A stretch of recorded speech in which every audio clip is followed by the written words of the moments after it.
ओम शांति। आज 2 मई 2024 के बाबा के अनमोल मधुर महावाक्य सुनेंगे। आज के बाबा की मधुर मुरली में बाबा विशेष पंछियों को देखते हुए बच्चों से कहते हैं, बच्चे खुद को देखो कि मैं कौन सा पंछी हूं। ज्ञान की बुलबुल हूं, तोता हूं, पैरट हूं, जो सिखाया वो बोल दिया, या पिजन हूं, शांति में रहने वाला। जितना ज्ञान की बुलबुल बनते जाएंगे, अर्थात दूसरों को भी आप समान बनाते जाएंगे। तो बाबा कहे, अपने आप को देखो, मैंने कितनों को आप समान बनाया है, मेरा याद का चार्ट कितना है। क्योंकि बाबा बच्चों से एक प्रॉमिस करते हैं कि बच्चे, मैं आया हूं लेने के लिए। हर बच्चे को ले जाना ही है, कोई चाहे या ना चाहे। लेकिन जो श्रीमत पर चलते हैं, पावन बनते हैं, वो मुक्ति और जीवन मुक्ति का वर्षा पाते हैं। जो पावन नहीं बनते हैं, वो मुक्ति का वर्षा पाएंगे, वो भी सजाएं खा करके, और फिर अपने समय पर नीचे उतरेंगे। तो बाबा कहे, तुम्हें ये अपने आप से देखना है कि मैं श्रीमत पर कितना चलता हूं और बाबा के वर्षे के लायक कहां तक बना हूं। सुनते हैं आज के बाबा के अनमोल मधुर महावाक्य। ओम शांति।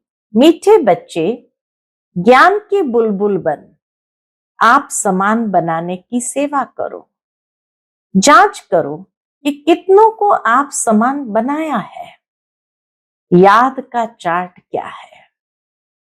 आज की मुरली से प्रश्न है, भगवान अपने बच्चों से कौन सी प्रॉमिस करते हैं जो मनुष्य नहीं कर सकते। उत्तर, भगवान प्रॉमिस करते हैं, बच्चे मैं तुमको अपने घर ले जाऊंगा। बाबा कहे, मैं तुमको अपने घर जरूर ले जाऊंगा। तुम श्रीमत पर चलकर पावन बनेंगे तो मुक्ति और जीवन मुक्ति में आएंगे, नहीं तो मुक्ति में हर एक को जाना ही है, कोई चाहे न चाहे। जबरदस्ती भी हिसाब किताब चुकतू करा के ले जाऊंगा। बाबा कहते, जब मैं आता हूं तो तुम सबकी वानप्रस्थ अवस्था होती है, मैं सबको ले जाता हूं। ओम शांति। बच्चों को अब पढ़ाई पर ध्यान देना चाहिए। जो गायन है, सर्वगुण संपन्न, 16 कला संपूर्ण, ये सब गुण धारण करने हैं। जांच करनी है, हमारे में ये गुण है, क्योंकि जो बनते हैं वहां ही ध्यान जाएगा तुम बच्चों का। जो बनते हैं उसके और जरूर ध्यान जाता है। अब यह है पढ़ने और पढ़ाने पर मदार। अपने दिल से पूछना है कि हम कितनों को पढ़ाते हैं। संपूर्ण देवता तो कोई बना नहीं है। चंद्रमा जब संपूर्ण हो जाता है तो कितनी रोशनी करता है, यहां भी देखा जाता है। बाबा के घर में भी देखा जाता है। नंबरवार पुरुषार्थ अनुसार है। जिस तरह से संपूर्ण खिला हुआ चंद्रमा की रोशनी सबका ध्यान आकर्षित करती है, ऐसे ही बाबा कहे, तुम जितना जितना अपने जीवन के अंदर ये गुणों को धारण करते जाते हैं, तो तुम बच्चों की और भी सबका ध्यान जाता है। यहां भी देखा जाता नंबरवार पुरुषार्थ अनुसार है। यह तो बच्चे भी समझ सकते हैं, टीचर भी समझते हैं एक एक बच्चे पर नजर जाती है कि क्या कर रहे हैं, मेरे अर्थ क्या सर्विस कर रहे हैं। सब फूलों को देखते हैं, फूल तो सब है, बगीचा है ना। हर एक अपनी अवस्था को जानते हैं, अपनी खुशी को जानते हैं। अतीन्द्रिय सुखमय जीवन हर एक को अपनी अपनी भासती है। एक तो बाप को बहुत बहुत याद करना है, याद करने से ही फिर रिटर्न होती है, याद से ही याद खींचती है, तो याद से फिर बाबा कहे रिटर्न होती है। तमो प्रधान से सतो प्रधान बनने के लिए तुम बच्चों को बहुत सहज उपाय बताता हूं। कौन सा? याद की यात्रा। हर एक अपने दिल से पूछे, हमारे याद का चार्ट ठीक है? और किसको आप समान भी बनाता हूं? क्योंकि ज्ञान बुलबुल हो ना। कोई पैरट्स है, तोते हैं, कोई क्या है। तुमको कबूतर नहीं, पैरट बनना है, संदेश जरूर देना है, तोता बनना है। अपने अंदर से पूछना बड़ा सहज है कि मैं ज्ञान बुलबुल हूं, पैरट यानी तोता हूं, या पिजन यानी कबूतर हूं। कहां तक हमको बाबा याद है, कहां तक अतीन्द्रिय सुख में रहते हैं। मनुष्य से देवता बनना है ना। मनुष्य तो मनुष्य ही है, मेल अथवा फीमेल दोनों देखने में तो मनुष्य ही आते हैं। फिर तुम दैवी गुण धारण कर देवता बनते हो। तुम्हारे सिवाय और कोई देवता बनने वाले ही नहीं है। यहां आते ही है दैवी घराने का भांति बनने। यहां कौन आते हैं? दैवी घराने का भांति बनने। वहां भी तुम दैवी घराने के भांति हो। वहां तुम्हारे में कोई राग द्वेष का आवाज भी नहीं होगा।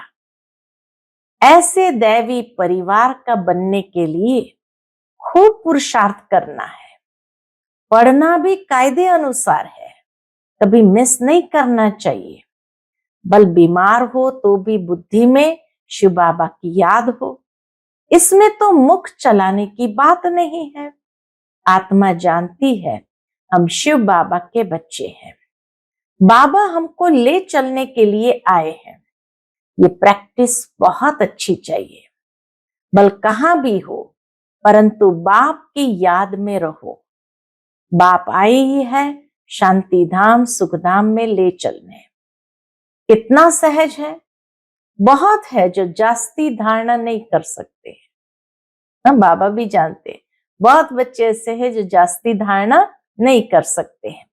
अच्छा याद करो, यहां सब बच्चे बैठे हैं, इनमें भी नंबरवार है।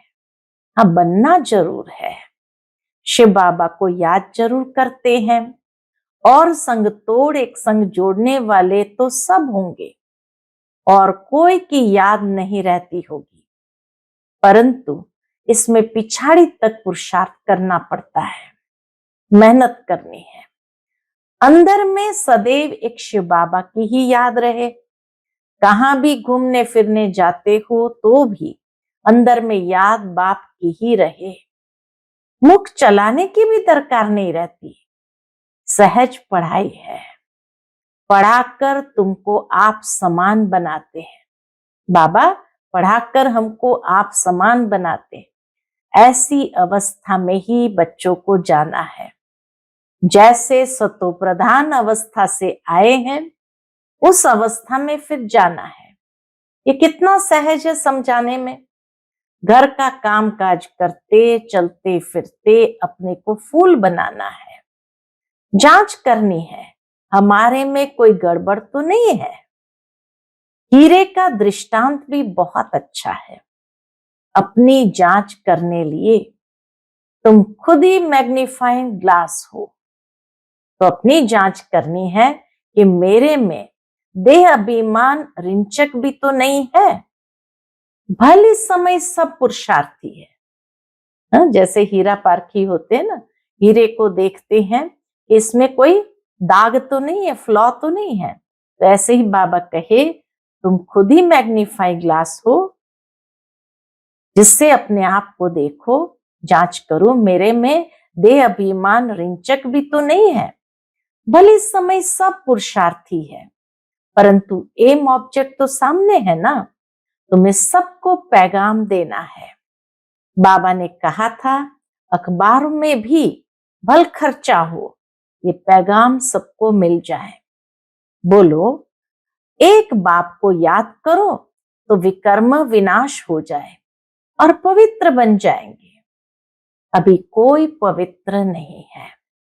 बाप ने समझाया है, पवित्र आत्माएं होती ही है नई दुनिया में। ये पुरानी दुनिया अपवित्र है, एक भी पवित्र हो न सके। आत्मा जब पवित्र बन जाती है तो फिर पुराना शरीर छोड़ देती है, छोड़ना ही है। याद करते करते तुम्हारी आत्मा एकदम पवित्र बन जाएगी। शांति धाम से हम एकदम पवित्र आत्मा आई, फिर गर्भ महल में बैठी, फिर इतना पाठ बजाया, अब चक्र पूरा किया। फिर तुम आत्माएं जाएंगी अपने घर, वहां से फिर सुखधाम में आएंगी, वहां गर्भ महल होता है। फिर भी पुरुषार्थ करना है ऊंच पद पाने के लिए, ये पढ़ाई है। अभी नरक वैश्यालय विनाश हो, शिवालय स्थापन हो रहा है। अब तो सबको वापस जाना है। तुम भी समझते हो, हम ये शरीर छोड़ जाकर नई दुनिया में प्रिंस प्रिंसेस बनेंगे। कोई समझेंगे हम प्रजा में चले जाएंगे। इसमें बिल्कुल लाइन क्लियर हो, एक बाप की ही याद रहे और कुछ भी याद न आए। इसको कहा जाता है पवित्र बेगर। बेगर भी कैसे? पवित्र। इसको कहा जाता है पवित्र बेगर। शरीर भी याद न रहे, यह तो पुराना छीछी शरीर है ना, यहां जीते जी मरना है। तो ये पुरानी देह भी याद न आए, उसको कहा जाता है एकदम पवित्र बेगर। तो बाबा कहे, यहां जीते जी मरना है, ये बुद्धि में रहना है। अभी हमको वापस घर जाना है, अपने घर को भूल गए थे, अब फिर बाप ने याद दिलाया है। अभी यह नाटक पूरा होता है, बाप समझाते हैं, तुम सब वानप्रस्थी हो। सारे विश्व में जो भी मनुष्य मात्र है, सबकी इस समय वानप्रस्थ अवस्था है। मैं आया हूं सभी आत्माओं को वाणी से परे ले जाता हूं। बाप कहते हैं, अभी तुम छोटे बड़े सबकी वानप्रस्थ अवस्था है। वानप्रस्थ किसको कहा जाता है, यह भी तुम जानते नहीं थे। पहले तो समझते थे 60 साल के हुए तो वानप्रस्थ हो गए। अब बाबा ने समझाया कि वानप्रस्थ यानी वाणी से परे जाने वाली स्थिति। ऐसे ही जाकर गुरु करते थे। तुम लौकिक गुरुओं द्वारा आधा कल्प पुरुषार्थ करते आए, अभी ज्ञान कोई भी नहीं। बाबा के ज्ञान तो लुप्त है, तो ज्ञान तो कहां भी नहीं है। अब बाप खुद कहते हैं, तुम छोटे बड़े सबकी वानप्रस्थ अवस्था है। मुक्ति तो सबको मिलनी है, छोटे बड़े सब खत्म हो जाएंगे। बाप आया है सबको घर ले जाने, इसमें तो बच्चों को बहुत खुशी होनी चाहिए। यहाँ दुख भासता है, इसलिए अपने घर स्वीट होम को याद करते हैं। घर जाना चाहते हैं, परंतु अकल तो है नहीं। कहते हैं हम आत्माओं को अब शांति चाहिए। बाप कहते कितने समय के लिए चाहिए। यहाँ तो हर एक को अपना अपना पार्ट बजाना है, यहाँ कोई शांत थोड़ी रह सकते। आधा कल्प इन गुरु आदि ने तुमसे बहुत मेहनत कराई, मेहनत करते भटकते भटकते और ही अशांत बन पड़े हो। अब जो शांति धाम का मालिक है वह आकर सभी को वापस ले जाते हैं, पढ़ाते भी रहते हैं, भक्ति करते ही है, इसलिए निर्वाण धाम में जाने के लिए, मुक्ति के लिए यह कभी भी किसके दिल में नहीं आएगा कि हम सुख धाम में जाएं। सब वानप्रस्थ में जाने लिए पुरुषार्थ करते हैं। तुम तो पुरुषार्थ करते हो सुखधाम में जाने के लिए। जानते हो पहले वाणी से परे अवस्था जरूर चाहिए। भगवान भी प्रॉमिस करते हैं बच्चों से। क्या प्रॉमिस करते हैं? मैं तुम सब बच्चों को अपने घर जरूर ले जाऊंगा, जिसके लिए तुमने आधा कल भक्ति की है। अब श्रीमत पर चलेंगे तो मुक्ति जीवन मुक्ति में चलेंगे, नहीं तो शांति धाम तो सबको जाना ही है। कोई चलना चाहे व न चाहे, ड्रामा अनुसार सबको जाना है जरूर। पसंद करो न करो, मैं आया हूं सबको वापस ले चलने। जबरदस्ती भी हिसाब किताब चुकतू कराए ले चलूंगा। ये बाबा का प्रॉमिस है कि जबरदस्ती भी हिसाब किताब चुकतू कराए ले चलूंगा। तुम सतयुग में जाते हो, बाकी सब वाणी से परे शांति धाम में रहते हैं। छोड़ेंगे कोई को भी नहीं, नहीं चलेंगे तो भी सजा देकर मार पीट कर भी ले चलूंगा। ड्रामा में पार्ट ही ऐसा है, इसलिए अपनी कमाई करके चलना है तो पद भी अच्छा मिलेगा। पिछाड़ी में आने वाले क्या सुख पाएंगे। बाप सबको कहते हैं जाना जरूर है। शरीर को आग लगाए बाकी सब आत्माओं को ले जाऊंगा। आत्माओं को ही मेरे साथ साथ चलना है। मेरी मत पर सर्वगुण संपन्न 16 कला संपूर्ण बनेंगे तो पद भी अच्छा मिलेगा। तुमने बुलाया है ना कि आकर हम सबको मुक्ति दो, यानी मौत दो। अब मौत आया कि आया, बचना किसको भी नहीं है। छीछी शरीर रहने नहीं है, बुलाया ही है वापस ले चलो। तो अब बाप कहते बच्चे इस छीछी दुनिया से तुमको वापस ले चलूंगा। तुम्हारा यादगार भी खड़ा है, दिलवाड़ा मंदिर है ना, दिल लेने वाले का मंदिर। आदि देव बैठा है, शिव बाबा भी है, बाप दादा दोनों ही है। इनके शरीर में बाबा विराजमान है। तुम वहां जाते हो तो आदि देव को देखते हो। तुम्हारी आत्मा जानती है ये तो बाप दादा बैठे हैं। इस समय तुम जो पार्ट बजा रहे हो उसकी निशानी यादगार खड़ा है। महारथी घोड़े सवार प्यादे भी है। यह है जड़, यह है चैतन्य, ऊपर में वैकुंठ भी है। तुम मॉडल देख कर आते हो कैसा दिलवाड़ा मंदिर है। तुम तो जानते हो कल्प कल्प यह मंदिर बनता है।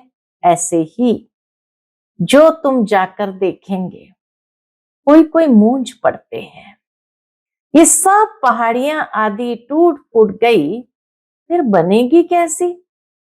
पहाड़ियां टूट गई तो फिर ये पहाड़ियां बनेगी कैसे? ये ख्यालात करने नहीं चाहिए। अभी तो स्वर्ग भी नहीं है, फिर वो कैसे आएगा? पुरुषार्थ से सब बनता है। बाबा कहे पुरुषार्थ से सब बनता है ना। तुम अभी तैयारी कर रहे हो स्वर्ग में जाने लिए। कोई कोई उलझन में आकर पढ़ाई छोड़ देते हैं। बाप कहते हैं इसमें मूंझने की तो कोई दरकार ही नहीं है। वहां सब कुछ हम अपना बनाएंगे, वह दुनिया ही सतो प्रधान होगी। वहां के फल फूल आदि सब देख कर आते हैं, शुभी रस पी के आते हैं। सूक्ष्म वतन मूल वतन में तो ये कुछ है नहीं। बाकी ये सब है वैकुंठ में। वर्ल्ड की हिस्ट्री, ज्योग्राफी रिपीट होती है, ये निश्चय तो पक्का होना चाहिए। बाकी किसकी तकदीर में नहीं है तो कहेंगे ये कैसे हो सकता है। हीरे जवाहरात जो अभी देखने में ही नहीं आते, वह फिर कैसे होंगे, पूज्य कैसे बनेंगे। बाप कहते ये खेल बना हुआ है पूज्य और पुजारी का। हम सो ब्राह्मण, देवता, क्षत्रिय, वैश्य, शूद्र। ये सृष्टि चक्र जानने से तुम चक्रवर्ती राजा बनते हो। तुम समझते हो तब तो कहते हो बाबा कल्प पहले भी आपसे मिले थे, हमारा ही यादगार मंदिर सामने खड़ा है, इसके बाद ही स्वर्ग की स्थापना होगी।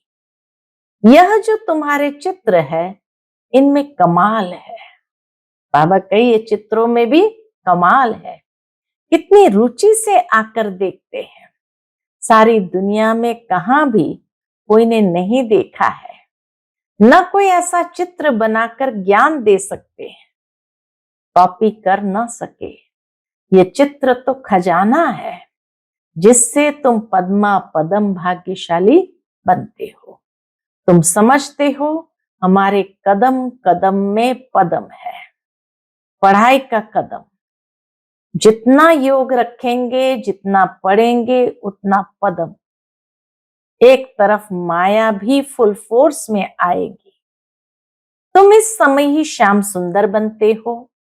सतयुग में तुम सुंदर थे, गोल्डन एजेड। कलयुग में हो श्याम, आयरन एजेड। सतयुग में सुंदर थे, गोल्डन एजेड, और कलयुग में हो श्याम, आयरन एजेड। हर एक चीज ऐसी होती है। यहाँ तो धरती भी कलराठी है। कलयुग में तो धरती भी कलराठी है, वहां तो धरती भी फर्स्ट क्लास होगी। हर चीज सतो प्रधान होती है। ऐसी राजधानी के तुम मालिक बन रहे हो, अनेक बार बने हो, फिर भी ऐसे राजधानी के मालिक बनने का पूरा पुरुषार्थ करना चाहिए। पुरुषार्थ बिगर प्रारब्ध कैसे पाएंगे। तकलीफ कोई नहीं है, बाबा कोई तकलीफ नहीं देते। मुरली छपती है, आगे चलकर लाखों करोड़ों के अंदाज में छपेगी। बच्चे कहेंगे जो कुछ पैसे हैं वह यज्ञ में लगा दें, रख कर क्या करेंगे। आगे चल देखना क्या क्या होता है। विनाश की तैयारियां भी देखते रहेंगे, रिहर्सल होती रहेगी, फिर शांति हो जाएगी, फिर शांति हो जाएगी। बच्चों की बुद्धि में सारा ज्ञान है तो बड़ा सहज। सिर्फ क्या करना है, सिर्फ बाप को याद करना है। अच्छा, मीठे मीठे सिकिलते बच्चों प्रति माता पिता बाप दादा का याद प्यार और गुड मॉर्निंग। रूहानी बाप की रूहानी बच्चों को नमस्ते। हम सभी रूहानी बच्चों की रूहानी माता पिता बाप दादा को याद प्यार, गुड मॉर्निंग और नमस्ते। नमस्ते, शुक्रिया बाबा, शुक्रिया। आज की मुरली से धारणा के लिए मुख्य सार है। पहली पॉइंट, इस शरीर को भी भूल पूरा पवित्र बेगर बनना है। लाइन क्लियर रखनी है, बुद्धि में रहे अब नाटक पूरा हुआ, हम जाते हैं अपने स्वीट हो। दूसरी पॉइंट, पढ़ाई के हर कदम में पदम है, इसलिए अच्छी तरह रोज पढ़ना है।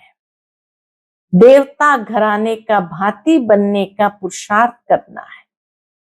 अपने आप से पूछना है कि हमें अतीन्द्रिय सुख कहां तक भासता है, खुशी रहती है, ये अपने आप से पूछना है। आज का बाप दादा का मधुर वरदान हम बच्चों के प्रति है, बुद्धि के साथ और सहयोग के हाथ, बुद्धि के साथ और सहयोग के हाथ द्वारा मौज का अनुभव करने वाले खुश नसीब आत्मा भव। बुद्धि के साथ और सहयोग के हाथ द्वारा मौज का अनुभव करने वाले खुश नसीब आत्मा भव। जैसे सहयोग की निशानी हाथ में हाथ दिखाते हैं, ऐसे बाप के सदा सहयोगी बनना है। यह है हाथ में हाथ और सदा बुद्धि के साथ रहना, अर्थात मन की लगन एक में हो। सदा यही स्मृति रहे कि गॉडली गार्डन में हाथ देकर साथ साथ चल रहे हैं। इससे सदा मनोरंजन में रहेंगे, सदा खुश और संपन्न रहेंगे। ऐसी खुश नसीब आत्माएं सदा ही मौज का अनुभव करती रहती है। आज का स्लोगन है, दुआओं का खाता जमा करने का साधन है संतुष्ट रहना और संतुष्ट करना। दुआओं का खाता जमा करने का साधन है संतुष्ट रहना और संतुष्ट करना। जितना स्वयं से संतुष्ट, दूसरों से संतुष्ट यानी परिवार से संतुष्ट और बाबा की हर श्रीमत पर चलते तो बाबा भी हमसे संतुष्ट, उतना दुआओं का खाता जमा होता जाता। एक तो बाबा से दुआएं प्राप्त होती और दूसरा परिवार से दुआएं प्राप्त होती है। अच्छा, ओम शांति।